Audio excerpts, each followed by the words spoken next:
G'day, welcome back to Tamiya Talk RC. So we're back working on Maximus, the future water truck. So it's going to be another long one, right? Probably about an hour long, but this time we're going to get a fair bit of work done. So we are going to finish off a few detail pieces and a bit of painting on the chassis. We might even get the bull bar fitted in this video. Yeah, we still got to order the bars for that, but we got the rest of it. We are going to install some lights and some of the electronics, like the ESC, the receiver. There's a bunch of stuff that's got to go in there. We'll work it out when we do it. And we can finally, we've got all the parts together and we worked out how to do it. We've got our rims and tyres for the bigger tyres that we want. So we're going to get them printed out and painted up, installed on the truck. And then with the tyres on, all the electronics in, we're finally going to take it for a decent test drive. Now, when we do, we're going to we work out we're going to have around about 7.5 to 8 litres of water in this tank, which should give us about 7.5 to 8 kilos of weight. But then you've got the weight of the tank, the weight of the truck, batteries, electronics, all that sort of stuff, right? So we're going to put probably about 10 kilos worth of weight on the back of the chassis, just as it is, and drive it around and see if it struggles, see if it actually drives how we want it to drive. So that's the plan for this video, and if we get time, we might even start doing some actual body work, because there's a little bit to do. We've got to fill the sunroof in, fill these holes in here, fill the back in. There's a bit to do on this body. So that might be a video on its own. I think that's about it for what we're going to do in this video. So, see you on the other side of this.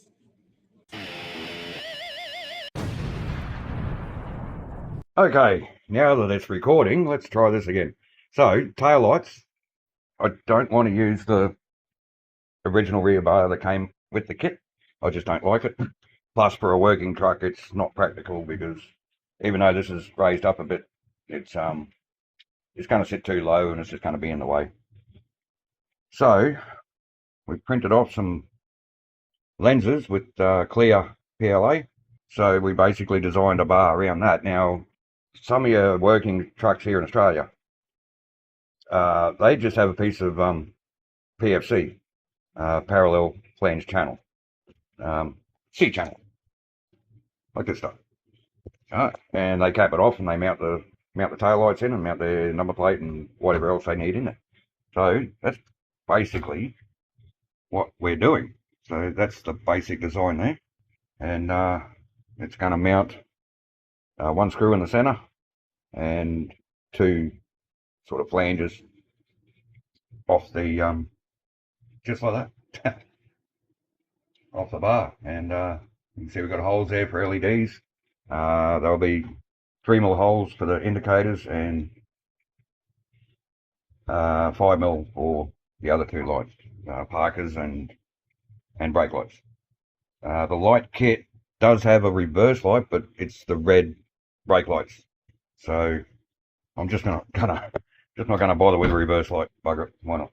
Yeah, so that's our plan for tail lights on Maximus.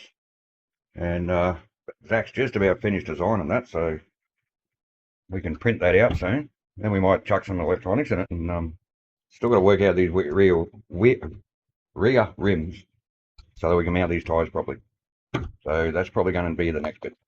Righto, here's what we come up with. There's a main rear bar. These two sides here, we'll just pick up on these two screws, and that center hole will be for that hole there, and that's countersunk for a 3mm countersunk screw, because we have number plates. So number plates are going to go, well, one of them anyway is going to go inside there, inside the rear bar to cover that screw up. We have these covers that are going to bolt on the back like that. And that gap in there is to accept our personalised mud flaps. So the cover's just to, well, cover the rear of the lights and the wires that are coming out the bar. Now these lenses, they're obviously white. We have the clear lenses taped on here, ready to go in after everything's painted. So I just printed off the same lenses just in white to poke in there as a bit of a paint mask, because the bar's going red to match the chassis. And then after it's painted, we can pop these back out and just paint the insides silver and probably the inside of these backing cover black, just to stop any light bleed. So let's go and paint it. All right, all done, all painted. I was tossing up whether to paint the rear bar red or white, but we went with red. So the rear covers, like I said, I was just going to black out the inside to prevent any light bleed. Our number plates turned up good. We got two of these, the other one's over there. That's going to go in the center of the bar there. But the best thing about this, check out these mud flaps. How good do they look? Right, that's so cool. And we have our clear lenses, clear PLA. So let's get everything together. You can just see over here, I have a lighting setup already hooked up. It's actually hooked up to the Super Astute because it was the first car I grabbed with a working radio in it. So let's slide these lenses in first. I was going to paint these lenses, but I have actually tried the lights in here with the clear lenses, and they look pretty good. It's certainly bright enough, which is neither here nor there because this truck's going to be working in the daytime anyway, so the lights don't have to be that bright. So I actually had to sand these lenses a tiny bit, but they're fitting in nice and tight. I'm not going to glue them just yet. If later on we have dramas with lenses falling out, then yeah, I might glue them in then. And I might have to make a bit of an adjustment on these ones too. That one fits nicely. Just that end one's quite going in properly. There was a bit of a mishap, I guess, with the print for this bar. Don't know how or why, but it printed one side a little bit smaller than the other side. Now that you know about it, you can probably see it. But at first glance, you don't notice it. So we're sticking with it, and this one's really biting me.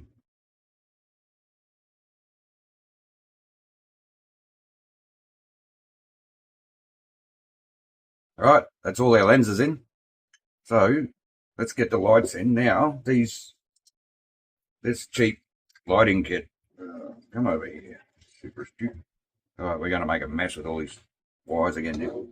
So this lighting kit, I've chosen 3 each side. Now we messed up a bit. We have 3 lights in here, but with my radio, this kit only comes with 1 pair of red LEDs. So 2 red LEDs.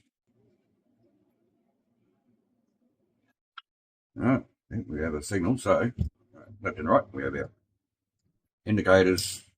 Now these blue lights, I was going to put the blue lights in there, but I'm not going to. I'm going to leave the inside bezel empty for now, and I'm just going to, we've got a whole bunch of LEDs on their way, so when they get here, I'm just going to put another red LED in there, because you pull the brake on, you have a red LED, but if you go into reverse, you've also got the same red LED. So this lighting system doesn't have reverse lights. So I am not going to put the blue bulb in. I was going to put it in just to fill the gap kind of thing. I think that might be a waste of time. So, and these LEDs fit nice and snug in these holes. We had to come through and drill those holes out after the print was done. I'm just going to fold these over like that, and then our cap will eventually go over there, and we can then maybe put some spiral wrap around those wires. Then they'll eventually just run up through the chassis. I'll just tape these up to mark them so didn't have to muck around too much on camera, so we'll put that blue one away. And our left indicator and brake light. Bit of a squeeze in there. Okay, so we should now have right indicator, left indicator, and brake lights. They look really good. So obviously the mud flaps get mounted on here. So let's get all this together and get it on the truck and have a look. There we go. What do you think of that? I reckon that's bloody spot on. I'm not going to light the power up the lights now because we've just got all the wires tied together like this for now. We have to extend these wires because the light unit's going to be way up the front there. So, and in the process of unplugging them, one came loose. That's okay, we can fix that. But overall, I reckon that looks just magic. And a little bit of a sneak peek for you. So this here is a test print, I guess, of basically how big the tank's going to be and what it's going to look like. The shape of it, texture of the schmad. So she's probably going to start from back here, but that's basically how big the tank's going to be. It'll be from there to there long. About 380 mil, I think we worked out. So that little slot down there is going to start up the front and about here somewhere. That's where our battery's going to live. All right, we're going to have to open it up a little bit. It's a little bit tight in there. But so if you can imagine the entire tank being on there, and the compartment's going to stop here, and the battery's going to reside in the tank, and we're going to hinge the rear of the tank. So all we need to do is just tilt the tank up, take the battery out, recharge, so on and so forth. So on to these wheels. It's a bit of a this is the part of the build where anybody would say, what was I thinking trying to do a custom bloody truck? All right, so we had a bit of drama with these wheels and tyres. So let's talk about them. So wheels. Now, you guys already know we're not running with these original chrome rims and tyres. You've already seen these bigger, chunkier, very soft chevron style round flat things, tyres. And you also know that we want to run these old style spider hubs. So we went through not tons, but quite a few different ideas and prints and designs. This is just a print that we found online. And obviously it's to suit the standard Tamiya tyres, and they do fit on there and they look pretty good. So yeah, we printed out 4 rears and 2 fronts, because when we ordered these tyres, it said in the description that they fit the Tamiya truck rims. They do not. They are not even close. Around about the same diameters, but the bead on these tyres are 6 mil wide, and the bead on these are about 3. So for the fronts, we in the print program, all we did was just extend the height of the print, so it's printing up this way, and that just turned out to make it 6 mil in these ridges to suit the beads on the tyres. So the fronts, where's the other one? There it is. The fronts came out pretty much exactly how we needed them, except for these lips here. They're a bit oversized, but we can get away with that. All we got to do now is paint the red hub, and we're good for them. But these rears had us stuck for a long time. We designed and printed spacers to go on the back with extra hexes to go in there to space the rims out, because with these tyres on them, they're too close to the walking beam on the truck. And Zach tried to redraw this whole rim so that we could adjust the offset and make these grooves bigger and actually make the rim a little bit bigger, because the exact dimensions of these rims aren't quite the same as the tyre. He tried to do that, and he just about turned his brain inside out trying to work out how to do it in a program that really wasn't designed to do that. So the next idea I had was, I'm just going to take this to work, chuck it in the lathe, and just open up these grooves here to suit the 6mm bead in the tyre. Now, I tried that. That's about as far as I got on that one, and I was very, very careful. I'd take a little cut, walk away, let it cool down, come back, take another cut, walk away, so on and so forth, and got it down to where the bead actually fit in there, and then turn it around, start on the inside, and guess what? The lathe stopped working. So I kind of gave up on that idea. And plus, you actually see a gap there in the rim. I don't think this rim was printed solid, but it's definitely not solid. So that would have been no good for us anyway. So then we found these. Just another print we found online. They're just an insert, spider hub insert, that are designed to fit inside the original chrome rims. Now, I could have just used them and painted the rims and that, but we still can't fit these tyres to these rims. So we still had that problem. I know it's printed in clear PLA, but that's all we got at the moment. But we have our 12mm hex.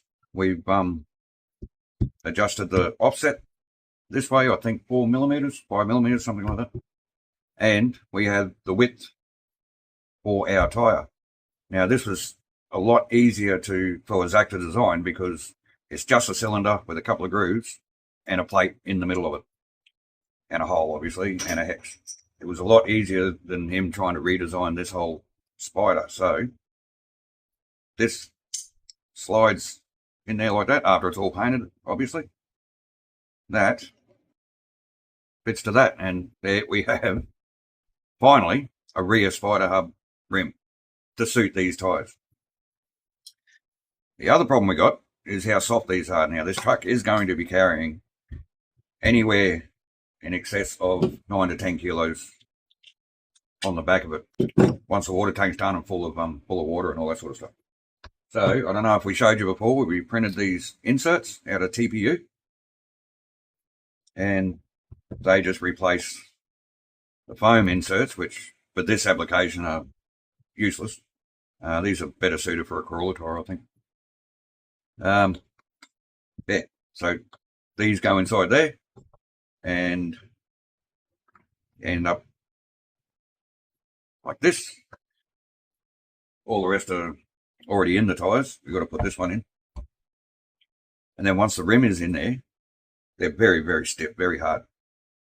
You can still press down on them, but once we get the rims actually together, we're going to set up a set of scales and actually put pressure on it and see how much weight they take before they start deforming. We printed off all of our spider hubs. We're printing everything in clear at the moment because, like I said, that's all we got. We've got some white left, but not much. But that's okay. Everything gets painted anyway, and I don't know if the clear is any weaker than the coloured filament. I have no idea. But we're running with it. And if they break, it's just too easy to print off other ones. These inserts don't get glued in there. They just hold together with the wheel nut. So we're going to print the rest of these wheels and these inserts, get them painted, get these front wheels painted, get the tyres fitted. Next time you see it, they'll all be on the truck, ready to go. So a bit of an experiment. We're printing the tank, the water tank for the truck out of PLA. We don't know if that's a good idea. It's all going to be painted, so that should help protect it against like sunlight, UV, that sort of stuff, because I know PLA doesn't like UV very much, or heat. But what we don't know since we're going to be using this truck as a poison truck, for poisoning the yard, the poison is just glyphosate.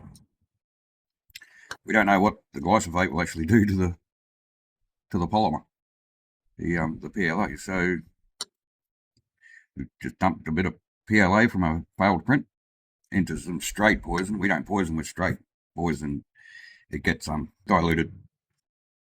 So if it doesn't fail in straight poison, then we should be fine to fill the tank up with diluted poison, and nothing will break down and start leaking, and dump poison all over you. So we're going to leave this sit for as long as we have to.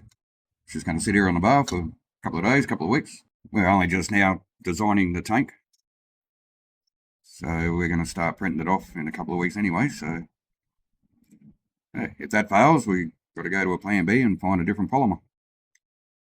See how that goes. All right, so it's been 24 hours, at least, probably over.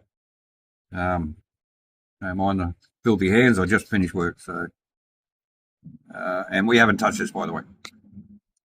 We're seeing this just as you're seeing it. So it's been sitting in the 100% glyphosate for over 24 hours, and I could bend it and break it if I wanted to, but that's still pretty stiff. It's not gummy. Doesn't seem to have broken up at all. So we're going to leave it in there and just leave it on the bar for about this long. Because in reality, this is the poison we're going to be using in the tank, but it's going to be diluted. I forget the ratio, but I think it's like this much in a cap for 8 litres. So it's bugger all. And the poison isn't going to be sitting in the tank for any longer than, well, however long it takes the tank to empty when we're operating the truck. So as long as we give it a good rinse out after every time we use it, I think that PLA is going to be just fine with the glyphosate. So cool experiment. All right, so all the wheels are painted. We got a bit carried away and actually assembled all but one wheel and put it on the truck. Yeah, got a bit excited and just wanted to see them on the truck for the first time. But thought we'd put one together for you. Now, these are a bit tricky. So we've designed the rim and the TPU insert to suit the tyre bead itself, so that, how can I explain it? So that when everything's together, the tyre bead kind of sits inside,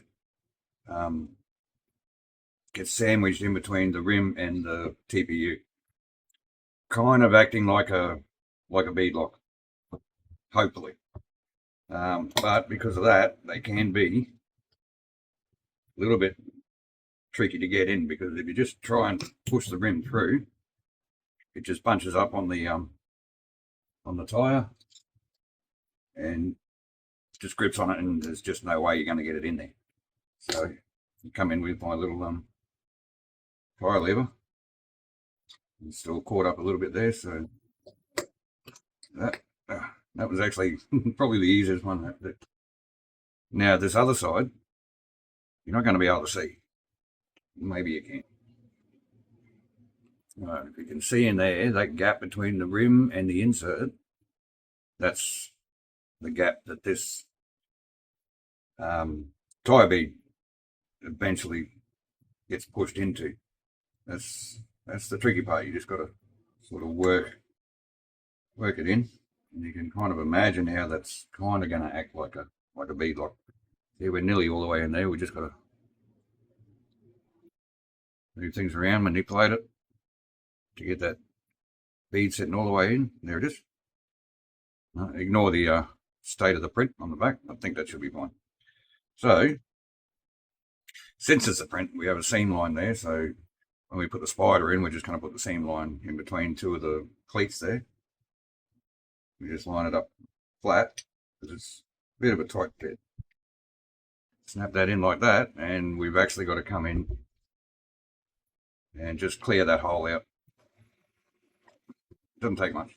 Now that's ready to go onto the truck, so I'll bring that over. So this is as close as it's ever been to being like together properly, how we envisioned it, how we saw it right from the start. So this is pretty exciting. I think later on we can probably redesign these rims to offset them a little bit more, but they don't rub. We don't know what they're like when they're driving yet. That we're going to find out very soon. So there you go. What do you reckon? First time we've ever seen this on all 6 of these rims and tyres. It looks pretty good. And we weren't looking for articulation out of this thing, but I think that's pretty good for a prime mover. So what's next? I'm going to tie these wires up a little bit better, and then we're going to take this body off, put some electronics in, chuck a battery in it. No, we're going to go for a drive. If you remember way back, we did drive this once before with the lunchbox tyres on it, and it drove. Wasn't very good. So hopefully it's going to be a lot better with these. I think we can get a full steering range out of this, because we the skinnier tyres, and we've actually spaced them out. So that one's going to hit. That one doesn't. So we'll adjust that in the trim. Let's get this body off. Right, so we've got our body off and we've got our electronics tray removed. So start hooking stuff up, I guess.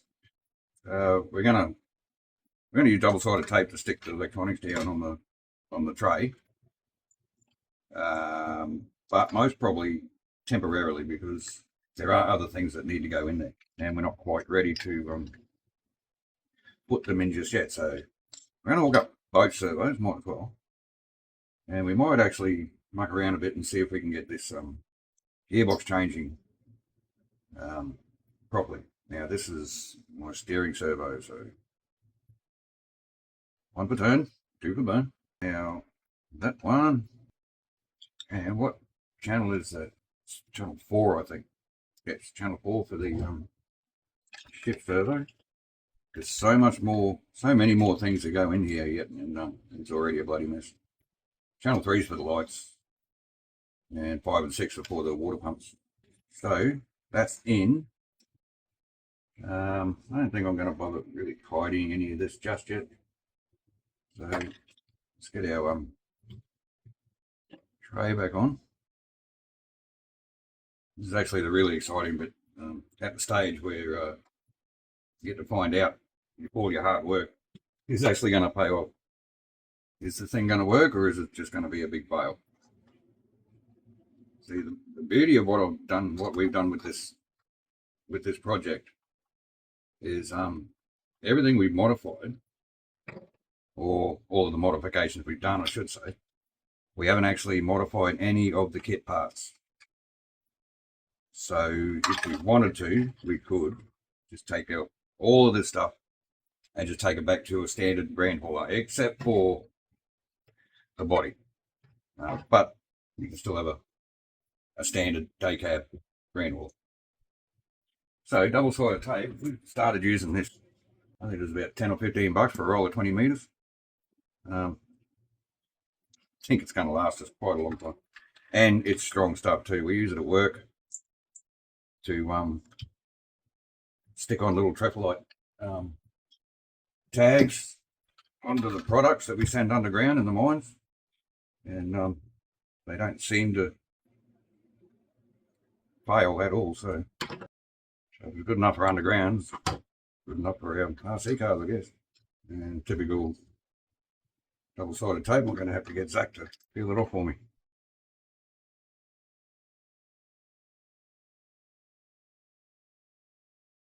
Do that. Another bit on there. Now, we still got a lot of planning to do as far as cable management, and especially where we're going to put this on-off switch. If it was just a standard 2-position slide switch, I would just delete the switch altogether, solder the wires and just have the electronics turned on permanently, and they only turn on and off when you put the battery in and disconnect it. But this, being an electronic switch by the looks of it, going to be a bit difficult to do that. So I've got to work out where to put that so we can get to it once the truck is built. Battery wires are long enough. Battery downstairs, but we're going to sit on the chassis, or maybe inside the cab. It really doesn't matter at this point. We're not going for aesthetics today. We just want to get it outside and running. And we are also going to put some weight on the back of the chassis. Right, so let's see. We're going to put the weight on there so the battery can't go in there. Let's just hook it up for now and see what happens.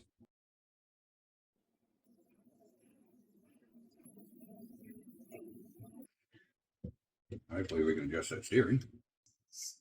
Oh, that's it. That's set at 100%. And that's a 25 kilo servo. Struggling to turn on that mat. These are pretty grippy tyres, but wow. Okay, so power. Oh, dry shaft under there.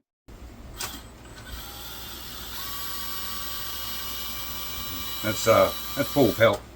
I'm pretty sure that's in second gear.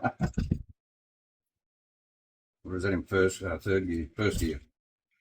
I don't know. So if we just, I'll tell you what, just put the body back on so that I can turn it over without crushing any wires or anything. Okay, so body's on upside down, obviously.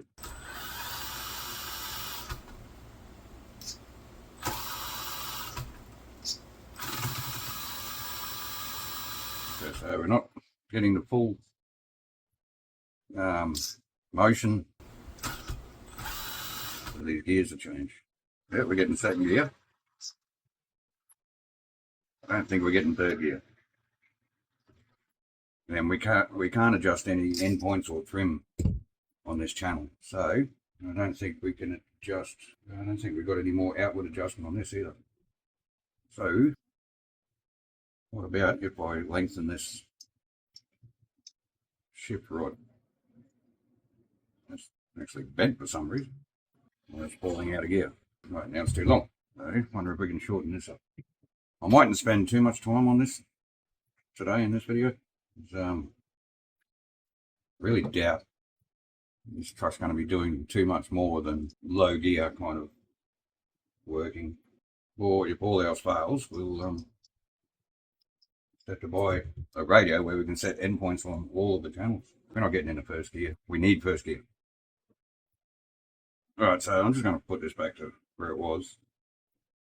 And then we're going to go for a drive. I'll sort out this gear shift later on. Even if we get first and second gear, I'd be happy with that. We can maybe even mess around with some different servo horns, some different length servo horns. Doesn't necessarily have to be a Tamiya one, does it? Out of adjustment, that's the shortest we can go.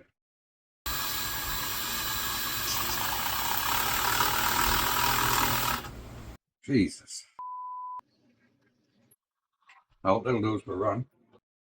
That can probably just sit in there.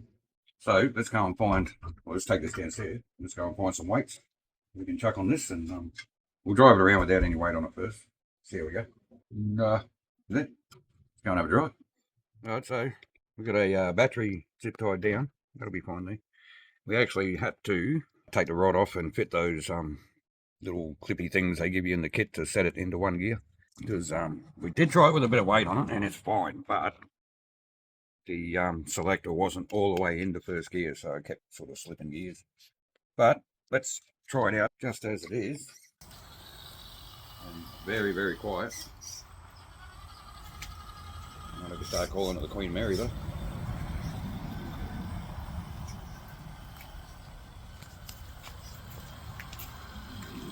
So we're obviously stuck in first gear here. And the grass out in the track is very, very long. But there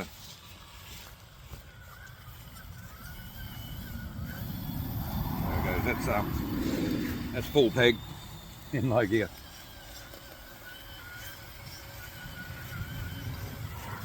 Yeah, so it doesn't like the long grass too much. Right, it's getting through.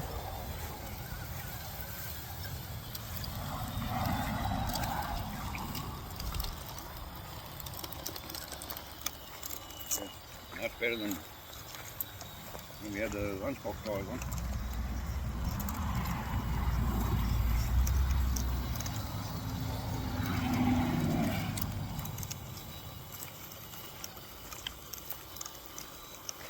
Like I said, I don't think it's going to get out of first gear very often, especially when poisoning or watery.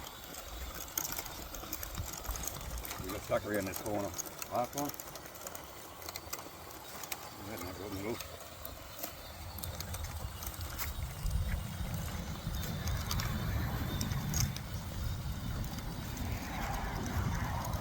Actually isn't a bad turtle setup.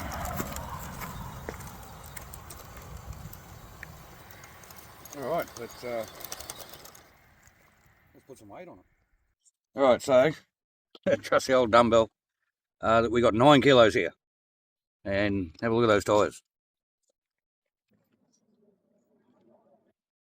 They're barely moving at all, which is reassuring.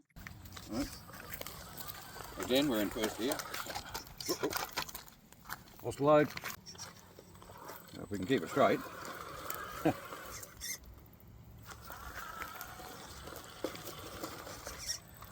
A very good tie down job on that, isn't it?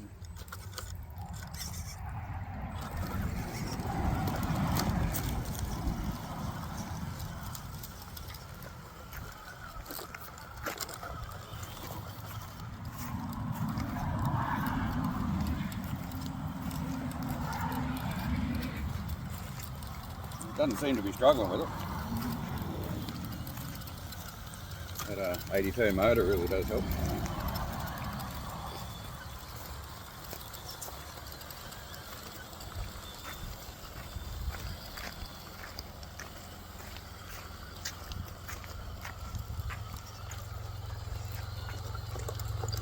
Look, I'm going to lose the load again. Should have tied that down a bit better.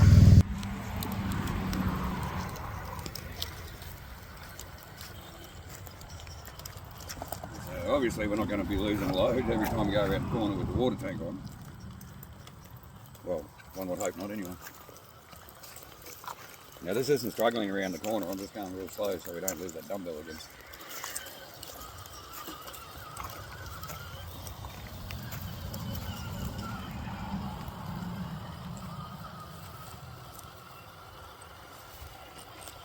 It's going to look pretty good once everything's painted up and all the details are on.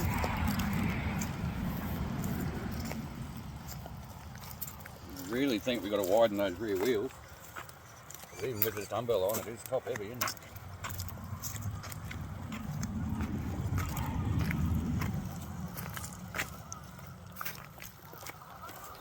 I think we're probably gonna have to lock one of those rear dips.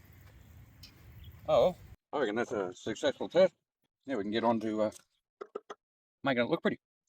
Alright, so as you saw, get rid of that. As you saw, the truck drives fine. But with that weight on it, it did look like it wanted to tip over a fair bit. So one thing that always bothered me was the width of this rear track and the width of the front track. So if we just do a quick measurement, front track width is around about 215 mil. The rear is about 180, maybe a bit less. It just looks weird. But not only that, it makes it a little bit unstable with the weight on it. So we need to widen the wheel track on the back. And to do that, we simply just redesigned the rear wheels to give it more negative offset. So these should bring the rears out around about 9 millimeters aside. Now that's about as much as we can get with this design, but it should help. So let's get these changed over and see what it looks like. And boom, just like that, we're done. And that looks a lot better. Now, if you're thinking there's a bigger gap on this side than there is on that side, it's not your eyes, you are correct. But these tires are molded in such a way that they kind of fall over from center. It's just the way they sit. So if I put pressure on the inside sidewall of this tyre, I'm pressing hard up against that TPU insert. If I do it on the rears, you can see how much movement is there before it actually hits the insert. So they're molded sort of off center to the beads themselves. Nothing we can do about that, unless we turn these tires around, which means the chevron will be the wrong way around. It's just going to look stupid. So, but that is a lot better. That's a lot wider now. Let's measure it. See what we ended up with. 195 now. We had less than 180 before, and we got 215 on the front. So they're still not as wide as the fronts, but I'm just looking down here. It does look a lot better. Right, so that's finally. Actually, it's not finally the rear wheel's done. It is for now. We're going to run the truck exactly how it is. But ultimately, the rims with these dimensions, I'd like to turn them out of alloy on the lathe. And all I need to do, it's a very simple part to turn on a lathe. All I got to do is find a hex cutting tool for that 12mm hex. And we're good to machine them out of aluminium. And then we just use our 3D printed inserts for the spider hub. So excited about that and very happy. Actually, I think we're going to start extending light wires. We do have, just one sec. So we do have a bulk pack of LEDs. Now there are reds in here somewhere. Here we go. So we're just going to install them on that third inner light bar, right? And just wire them into the red LED on this wire loom. And they should work. I shouldn't have to use resistors because these lights don't have resistors. So I think the lighting unit takes care of that. I'm not too sure. But that's what we're going to do. We're just going to wire in a third LED into the red wiring loop. Then we need to extend those wires to go all the way up to the front. We should zoom out on the camera so we can see a bit, but it's fine. Yeah, extend those wires so they go all the way up to the front. The lighting unit's going to be under the bonnet, obviously. And let me take the body off. So we have our lighting unit that needs to go onto this electronics tray somewhere. Like I said earlier, this is temporary. It's not going to be its final position. And also, the way we printed this tray, the screw heads stick up out the top. So we redesigned it, printed a new one with recessed holes for the screw heads. And we've actually got a hole in the center that is going to let us poke the servo wires and the motor wires up through the platform itself instead of trying to come around it somehow. The only way to really do it is come around the back, and you're going to be able to see all that under the dash once all the interior is in. So we have on-off button, ESC receiver, lighting kit, and also this. We got these cute little disco lights, and it comes with this little junction box here that actually runs to a 3-wire servo, but we've had it hooked up to channel 3 on the radio, and it doesn't switch on and off. So I don't know what the go is there. But that little junction box there has got to go in here somewhere, but it's only tiny, so that shouldn't be a problem. I think that's it for the electronics under the bonnet. It'll be a little bit back and forth with headlights and the disco lights, because the disco lights are going on top of the we've got those nice air cleaner intakes, right? And they're going on top of them. And then we got the headlights. So the wiring for those lights are going to be part of the body, obviously. And we need to be able to take the body on and off without kind of stretching any wiring. So that's going to be a bit of a cable management kind of affair. It's something we just got to play with. So I think that's the next step. Extending wiring for the tail lights to get it all up to this unit,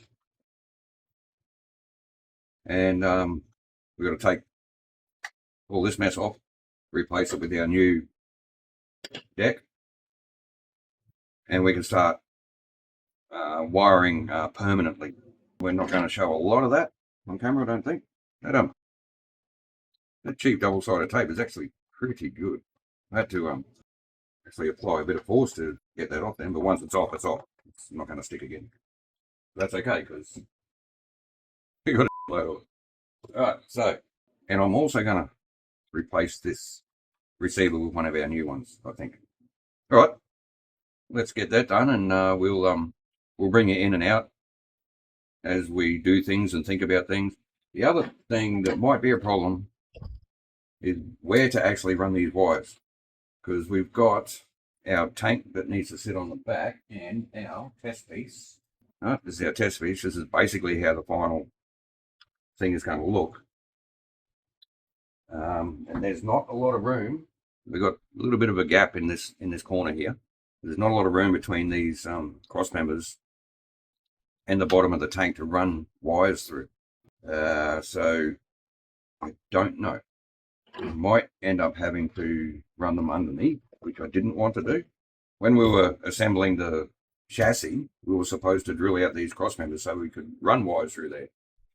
But then I realized you got to drill through this one as well, and it's got this rod going through it, although looking at it, the rod only goes through the top, doesn't it?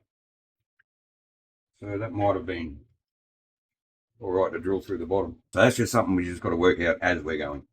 The joys of custom builds there. All right, let's tidy up some wiring. All right, progress report. I'm not going to worry about extending these rear light wires just yet.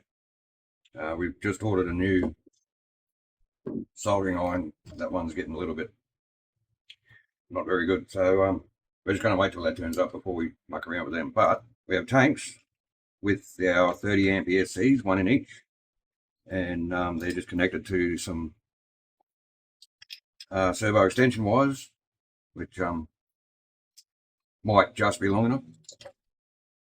ESC is mounted, I think, in its final position, and we printed off a bulkhead mount to suit the Dean's plug, or the T-plug, and that screws in there nice and neat. All the wiring just gets pulled up through this central hole in the platform, and once everything sits down where it should, so the power wires for these ESCs I have to extend and solder them in line with the main battery wire, or main power wire, and the wires for the pumps need to be extended to go down to the back, which we can do, but we can't really do much else till the tank goes on, really. I've also notched out the back of the body mount, body support. So let's just feed these through. Once this is done, we're going to actually put the truck away for a while and just wait for a few more bits and pieces to turn up. For you guys, it'll be minutes. For us, it could be a few weeks. So I don't know how this is all going to sit eventually, but try and have everything free from strain. I'll do for now. And then hopefully everything just sits under the actual body mount itself. This will have to come back off 1,000 more times yet. So and just for now, we can just take all this mess, tuck it inside there. The on-off switch for the ESC, we've just dragged it around the side and double-sided taped it to the sidewall there, and you can just get your finger up under the guard of the body to turn it on, which I'll show you in 2 seconds. We'll get this body back on again. Also fitted the dash just to make sure that it wasn't going to foul on anything on that electronics tray, and it turns out that plenty of room, miles of room. These bodies can be a bit of a pain to put on and take off, but once you've done it about 4,000 times, yeah, you get pretty good at it. Right, body's back on again, Ooh.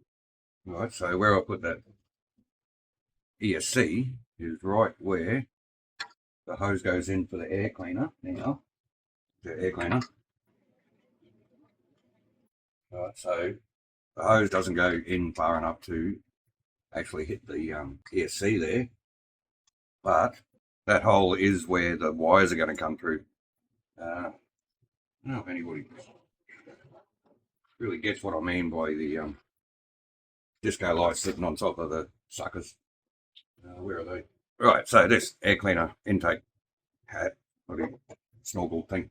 Right, so it goes with this piece here, which gets glued on top of the air cleaner, and that joins on there with I've just got some aluminium tube. Right, cut that to length, join those two together, and I've drilled right through this piece to accept these little lights here. I'm not going to pull them out and feed it through there for you because they're really, really fiddly. I want to be able to put it in, pull the wires through, and then that's it. They never get touched again. So once the wires are down in there, they're going to go through one of these holes and then in through that pipe there, and then into the lighting unit. So I don't know exactly what you can see from up there, but we're going to be looking round about like that with the little orange disco lights on it. So the light wire, this is what I'm this is what I was trying to get at. The wire needs to go up and over that ESC or around or something. Just hope that ESC doesn't get too hot for those wires. These wires here are very, very thin. Very thin. Okay, bulkhead fitting for this battery. I love this idea. So once the might as well keep that on there. This is our test piece for the tank. Once the tank is completed and actually mounted, it's going to sit round about there. And with the rock frame mounted, very little room to get in there to plug your battery in. I mean, yeah, you can get in there and do it, but I think we're going to get away with it because the tank is going to tilt. So I reckon if it's, let me try and awkwardly do this, I'm going to be sitting about there. So I reckon you'd be able to very awkwardly get in there, plug it in. I know my head was in the way there all the time. Plug it in, drop your tank down, and off you go out to work, watering the yard. So that, whether you can see or not, that bit. So the T-plug just slides inside that bulkhead connector, which is just pressed in at the moment, but I'm probably gonna super glue that in. But that is a nice fit, and it's a pretty neat solution for where to plug your battery into. Obviously, all we've got to do is tidy up all this wiring, which we're going to use the spiral insulation tube, whatever, conduit that came in the kit, but I reckon we're going to have to buy more. They give you 3 lengths of this, and 1 length, 2 lengths, 3 lengths. So I don't know if we're going to be deleting these plugs and just soldering the wires together. We might do that. That'll be a lot neater. So yeah, I think we're going to have to buy more of this stuff. The only place we need it really is between there and there, so it might be fine. And it's going to be sitting on the outside of the tank. So as the tank sits like this, it's probably going to be running, the wires are going to be running on the outside here, nowhere on the inside, because there's just, you can go underneath. I just don't want to do that, or I might end up doing it. So yeah, did I mention all we're going to do is find whichever one of these is the battery wires, join them both together, and then join them into, solder them in line with the battery wire. I think I did mention that. Yes, and the other two go down to the pumps. Right, for us, that's going to be it for a couple of weeks on this truck, I think. That's a good bit of progress. Yeah, once the new soldering iron turns up, we can get back into it and finish this rear wiring at least. Wire in those two new LEDs, install the receiver and the light unit maybe, and then get started on the body. Alright, so see you when we've got a new soldering on. Alright, so to finish up this video in the Maximus series, we're going to get this bull bar built and fitted to the truck. Might be painting it. I think we're going to paint it. Oh no, we'll see how we go. So these are all printed from a file, just a file we found on Thingiverse, I think. So we printed the main bar solid. The original one we printed out with infill, and I thought if this is actually going to act as a bull bar, it probably needs to be a bit stronger than that. So, and you can feel the difference in weight. So it's a 4-poster bull bar. So we get our end caps like that, and then our center post, and this little bit just goes down center in the middle. The bars, we're using this 3/16 evergreen polystyrene tube. Now I've already cut some of the bars to length, so I've got the two main bars that'll join everything together, and then we've got 3 bars in between the center posts, and 6 bars in between the outer 2 posts. So measuring those was just a matter of measuring the overall width of the complete bull bar, measuring the depth of the holes, measuring the width of the posts. Bingo bango, do a bit of math, you get your inside length for the round bits. So I've worked out the length for the center ones, worked out the length for the full length ones. We've got to work out the length for these ones. Now, before I go any further, I need to, these holes are a very, very tight fit on this 3/16 tube, which ends up being 4.8 mil, which is lucky because we have a 4.8 mil drill. So we just need to clean out these holes so that the tube slides in. It is still a nice tight fit, but not so tight you can't actually get it through the hole. So, which is exactly what we want.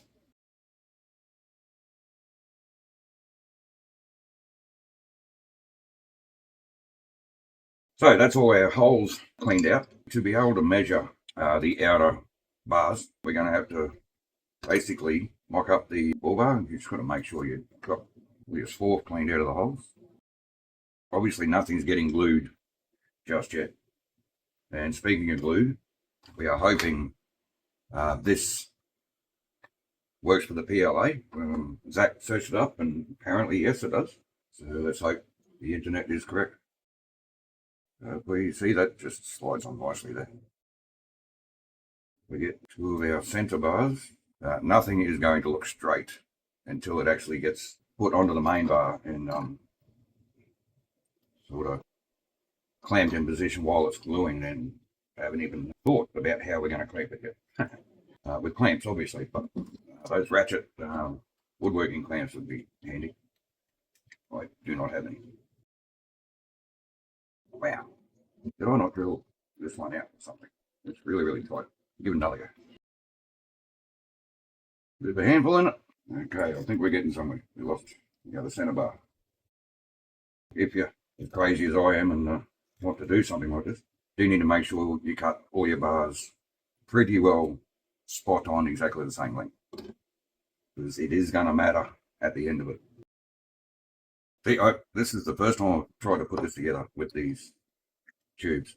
I've seen me struggle in real time, and this is indeed a struggle. Nothing wants to go together as it should.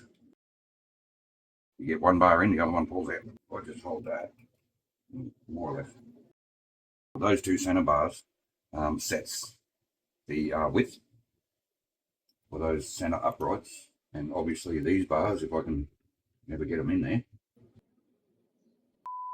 Well, after a lot of swearing and almost a hissy fit on my part because nothing wanted to work, we have at least these 2 outer uprights in position, I'm pretty sure. Actually, I really have to set this other one, so Zach, you can try and hold those 3. I really need to set this other outer.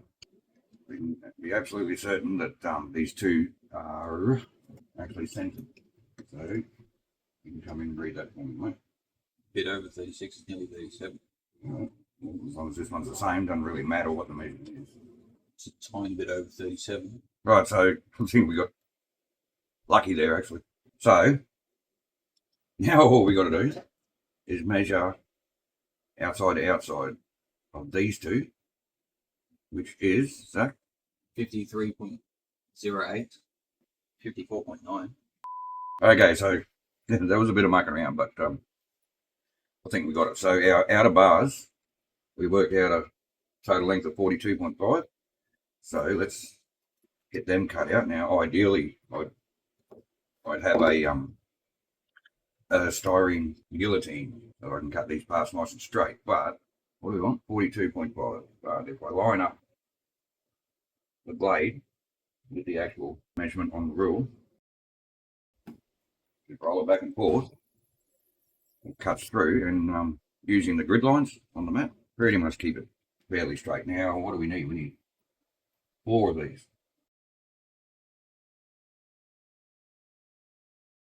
All right, there's those 4. We need another center one, which ended up being 81.5. So, obviously leaving the centerpiece out for now, that can stay out until we actually need to glue everything together. So, sliding these bars underneath. So that's basically, you can get an idea of what it's going to look like. Okay, so that's hopefully the hard bit done. So they can go back in the packet, mate. And parts tray, this whole thing can just sit aside for a minute. Now we need to drill this out so that we can mount it to the front of the truck. So we got this toe pin in the front. So if that wasn't there, I'd put probably 3 screws to hold everything together. I was going to use M3 screws, but I'm thinking they're probably a bit too small. Don't know if I've got any M4 screws. But I might end up having to buy them because M4 would be a good size for it. And we can also use countersunk screws so that they'll sit nice and flush with the ball bar. So I've already marked where I need to drill out. And I'm going to actually do this in the drill press downstairs so that we can get them nice and straight. Then let's get everything out of the way and we'll get that truck down on the bench, mate. There he is. Oh, Maximus. Put this knife away before I do some damage to myself. So we come around this way. Now, last time we actually did something on this truck was a few weeks ago. So I forget what the last thing was in the video that you're watching right now. I don't remember if we showed these tanks being on in the 30 ESCs fitted. Yeah, they're in there. And obviously hooked up to something too. Nice. See, I forgot all about doing that. So we have to mount this onto this. If you remember back, we printed a new front cross member just to suit this bull bar. So what's going to happen is the body will have to come off, but we'll drill this out and then line it up. Yeah, line it up with the cross member and get it centered. And it's just going to sit flush with the top of the cross member. Then we can clamp it, use the drill to mark out the holes and then drill them out. Bob's your uncle. We should be able to mount a bull bar then. But first, let me find some screws. Okay, so pretty random. Just opened one of our old kit boxes that's got a bunch of old parts and stuff laying around. Found a couple of, they're Imperial, but they're just under 4 mil, so just over 4 mil. Yeah, whatever size that is in Imperial. But yeah, they're brass, but it should work. So we drilled the bar out to suit and countersunk to the screw heads. So now we just need to position the ball bar in place and hold it with this clamp here. Try and get it as close as we can by eye, and it has to be level with the top or flush. The most important thing, it has to be straight. Okay, so can you see what I'm doing? Sort of. So that's, bring it down a tiny bit. We use our straight edge I know you can't see what I'm looking at, but you get the idea of what I'm doing. It's basically using the straight edge to line it up with that cross member mount. Now we can measure from the cross member to the outside. That is pretty well spot on 60 mil. That is 50. I'm going. Oh no, wait a minute. It is 58. So we have to come over 1 millimeter. Great. Now we're going to do that without messing everything up. Try something. Need something with a bit of weight to it. Maybe we can just a bit of a knock. Now that did knock it out of whack a little bit, but if we can get the sides evened up at least. Well, that's 59 and that's 59. Okay, now we can get it level again, and that looks pretty good to me. Let's double check the center, and that is pretty close. I think we're about 1/4 of a millimeter off, which I really don't think you're going to notice. So 4 mil drill, please. So I'm just going to come in very carefully and just mark that cross member. I'm not going to try drilling all the way through, because there's a good chance I'll move that bar around. And just feeling with the drill to make sure I've actually got it straight in the hole. Yeah, you can see that bar wobbling around. That should have been enough to at least mark the plastic. Why does that look so off center? Because my holes are off center. Look at that. Okay, so I can stop worrying about that. We're probably going to cover up these screws with something later on anyway. So now drilled out the bar with the pedestal drill, bench drill, so that we can get the holes nice and straight. And now I'm freehanding the holes in the cross member. So yeah, not everything that I do actually makes sense. So let's give this a quick test bit. Make sure I actually can drill straight. Now obviously these screws are way too long. So being brass, these wire strippers actually have threaded holes in the boss where you can actually cut small screws. So that bar is 10 millimeters. This bar is, let's say it was, let's call it 13. That is what, 23? And our gap is over 6. So I'm going to call that 6. So that's 29. So if we cut these screws, now they're going to cut in the center of this boss. So set these to 29. I knew what this thread pitch was. I'd just count the turns and do it properly. But okay, that's pretty close. So good chance one side of this screw is going to go flying. So I'm just going to do this inside a rag. And it does actually deform the end of the thread a little bit. So just unscrew that. We're going to have to, maybe see if our nuts. No, it won't. So just got to clean the end of that thread up. So just going to do this one. Probably pass forward through this.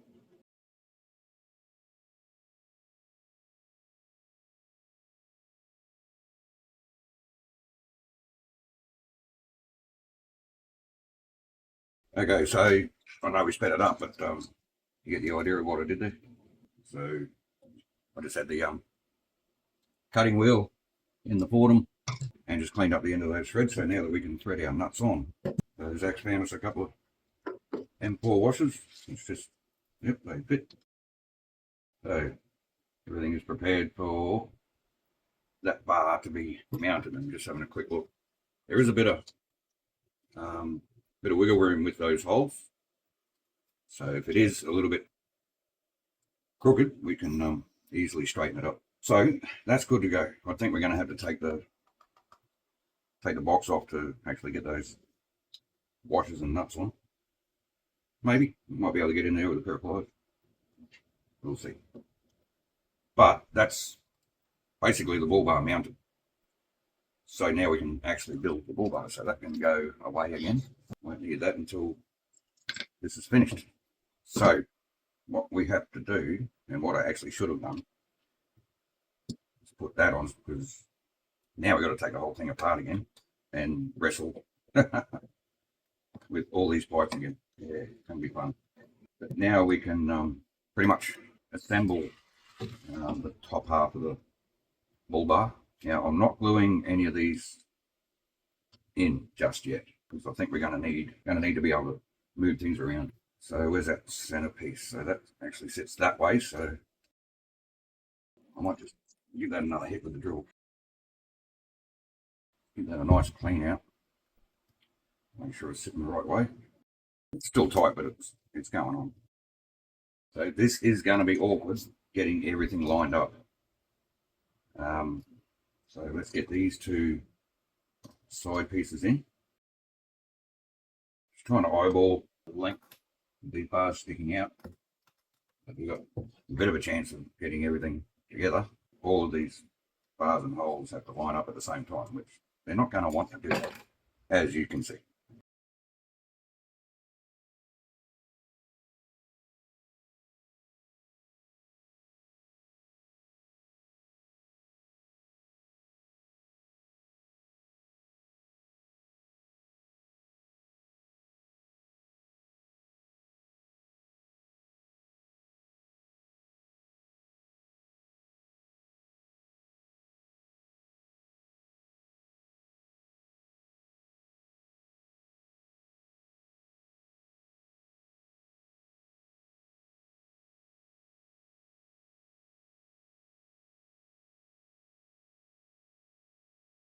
Okay, that was a bit of a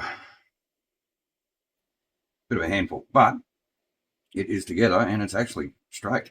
So as long as I don't twist it, I think we're going to be fine. So we are ready to actually glue it. Now we're going to use that 2-part epoxy. This stuff apparently sets in 5 minutes, so it should give us plenty of time to line everything up. Now what I want to do, since I don't want to glue the bar to the actual bench, so we've got to cut the ends of these nozzles off. Get all this out of the way because baking paper, non-stick. So let's just tape this down. Non-stick probably means the tape's not going to stick to it.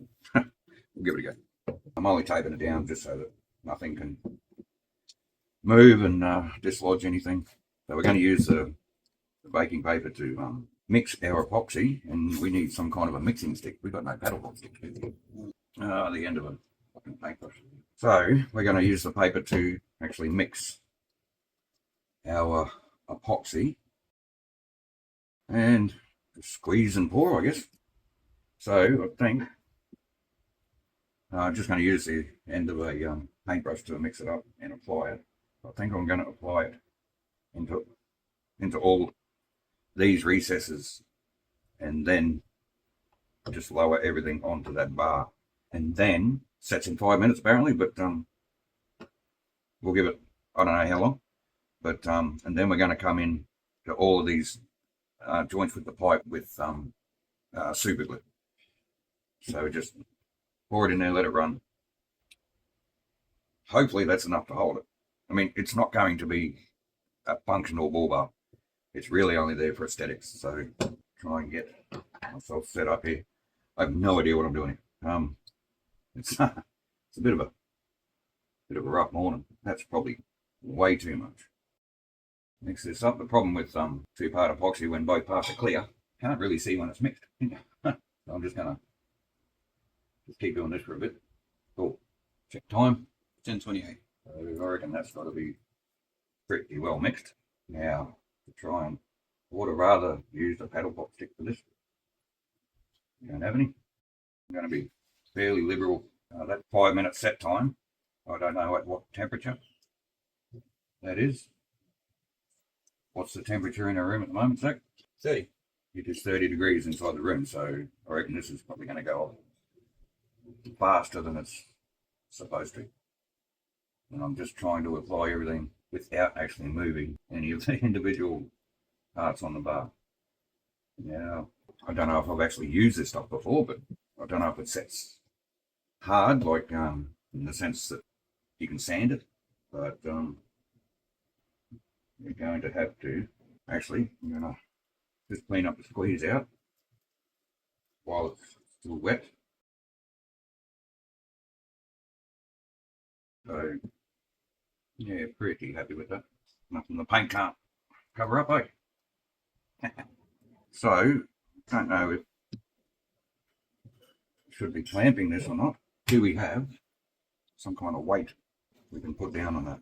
So the front of this bar, if you look down there, it's, if you can see, it's flat, right?